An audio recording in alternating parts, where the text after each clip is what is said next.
Good morning. Welcome to Time in His Word. 2 weeks ago or so, I had really good paying short loads, stuff that you could do overnight. But then it got to be where I would get there in the early afternoon and they'd be, well, let's do that in the morning. Well, that messed up 2 weeks worth of work. And then I loaded yesterday and they called and they said they had a load for me to pick up that's just 90 miles away going to Atlanta. And sounded pretty good. So I said, yeah. So then last night, about 10 miles from where I was going to stop for the night, I had a radiator, not a radiator hose, but a hose that goes down to my APU that carries the antifreeze to it. Got a hole in it. So there I sat on the side of the road for a good 2.5 hours for waiting for a repair truck to repair it, which now that puts me behind for today for getting this load to go to Atlanta. It's one of them deals, it seems like when you get caught in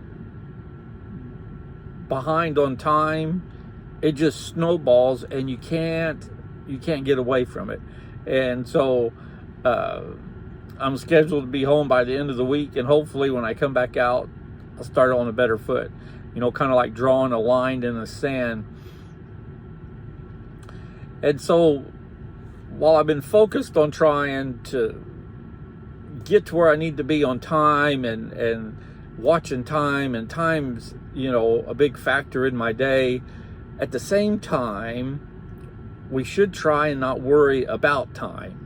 And that's hard to do because it plays such an important role in our day. I mean, if you're still employed, you have to be to work at a certain time.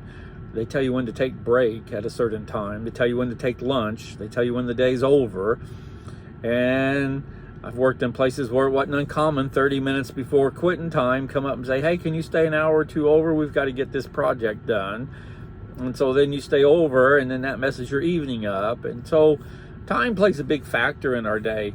But at the same time, we should try and not worry about time, which is hard to do. A good friend of mine, he had a brain aneurysm. This has been, 30 years ago or better. And he was working at UPS at the time as a delivery driver locally. And after that, and he survived, and after that, quit wearing a watch. He refuses to wear a watch, and he said basically now he shows up when he gets there. He doesn't. He learned that time shouldn't dictate your life like it was doing him, and I liked his philosophy, and I try to do that as best I can, but it's difficult to do. But I understand what he's saying. He's basically saying we shouldn't worry about time and let it dictate our life. But on the flip side of that, there is a passage in the Bible that I think really hits home with what I'm trying to say this morning. In Matthew, the 6th chapter, verse 33 says this, but seek first his kingdom and his righteousness, and all these things will be added to you.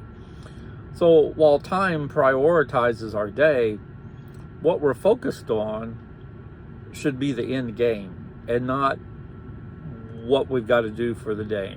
So in other words, like yesterday, I was focused on getting down here to park as quick as I could to get up and leave as early as I could to get the day done. That was my focus yesterday.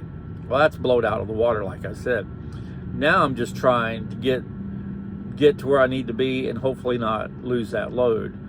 But those are things that are out of my control. But the next verse says this, 34, do not worry about tomorrow, for tomorrow will care for itself. Each day has enough trouble of its own. And I try to think, like I said, I try to think of that every day, not to let the day get me down. But I'm human, and it does at times. But overall, at the end of the day, I'm still focused on the end game, the end prize, what life's all about, where I will spend eternity.